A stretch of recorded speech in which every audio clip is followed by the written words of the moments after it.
The book of the prophet Jeremiah. Jeremiah was an Israelite priest who lived and worked in Jerusalem during the final decades of the kingdom of southern Judah. He was called as a prophet to warn Israel about the severe consequences of breaking their covenant with God through their idolatry and injustice, and he even predicted that the empire of Babylon would come as God's servant to bring this judgment on Israel by destroying Jerusalem, taking the people into exile.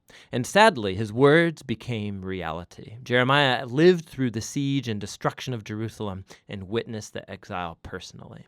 Now, this book came into existence in a really interesting way. Chapter 36 tells us that after 20 years of Jeremiah's preaching in Jerusalem, God called him to collect all of his sermons and poems and essays and commit them to writing, which Jeremiah did by employing a scribe named Baruch, who wrote down and compiled all of this material into a scroll. Now, Baruch also gathered lots of stories about Jeremiah, and he linked all the pieces together. And so this is why the book reads like an anthology, a collection of collections. It's all been arranged to present this prophet as a messenger of God's justice and grace.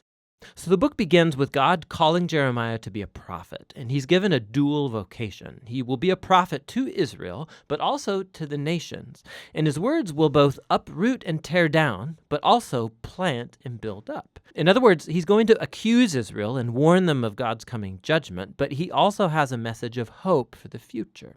Now, this opening perfectly summarizes the first large section, chapters 1 to 24. It's a collection of Jeremiah's writings from before the exile. And the core idea here is that Israel has broken the covenant with God and violated all the terms of the agreement they made that are written in the Torah. And in a number of ways.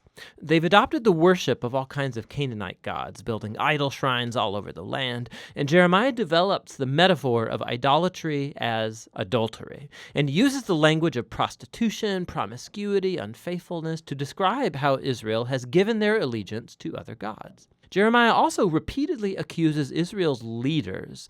The priests, the kings, the other prophets have all become corrupt. They've abandoned the Torah and the covenant, which has led to a tragic result: rampant social injustice. The most vulnerable people in Israelite communities, the widows, the orphans, the immigrants, were all being taken advantage of in clear violation of the laws of the Torah, and Israel's leaders didn't even seem to care.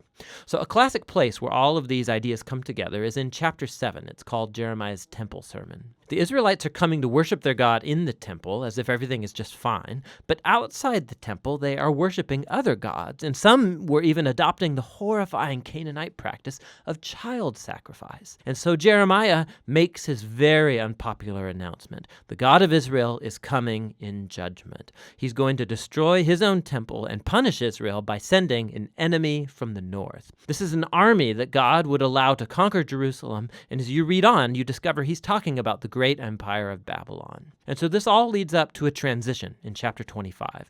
Israel hasn't turned back to their God, and so in the first year of Babylon's new king, Nebuchadnezzar, God tells Jeremiah to announce that the Babylonian armies are headed for Israel and all of its neighbors to conquer them and take them into exile for 70 years. He compares Babylon to a cup of wine filled to the brim with God's just anger at all of Israel's injustice and idolatry, and God will make Israel and the nations drink from this cup.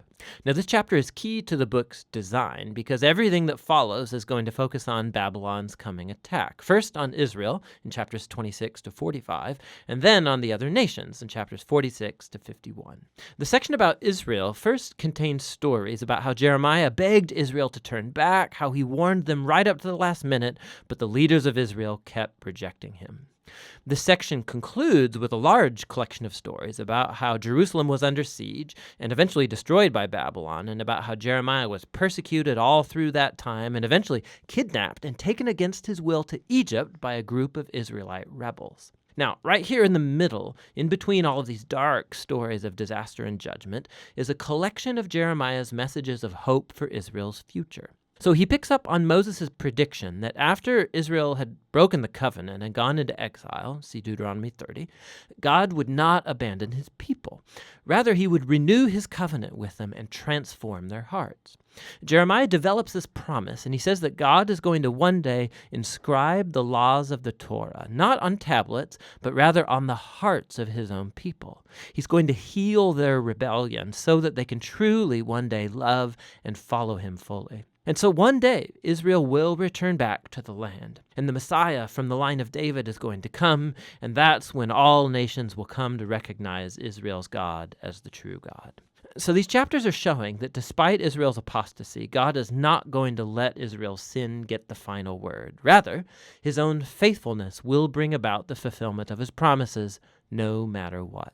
After this, we find the large collection of poems about how God is going to use Babylon to judge the nations around Israel. So Egypt, Philistia, Moab, Edom, Ammon, Damascus, Hazor. But then, surprisingly, the longest poems are saved for last, and they're about God's coming judgment on Babylon itself. So although God used this nation to execute his justice, God doesn't endorse their violence and idolatry. And so Babylon too will come under the standard of God's justice. And so Jeremiah denounces this nation's pride and injustice as well. Now, Babylon is larger than life in these poems, and it reminds us of the image of Babylon all the way back from Genesis chapter 11. Babylon has become the archetypal rebellious nation. In their glorification of wealth and war, God's going to give this nation over to its own destruction.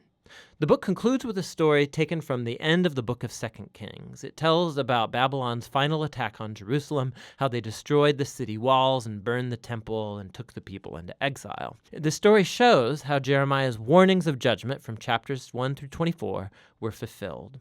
But then the chapter ends with a short story about the captive Israelite king Jehoiakim. He's heir to the line of David. And the king of Babylonian releases him from prison and shows him favor by inviting him to eat at the royal table for the rest of his life, and the book ends.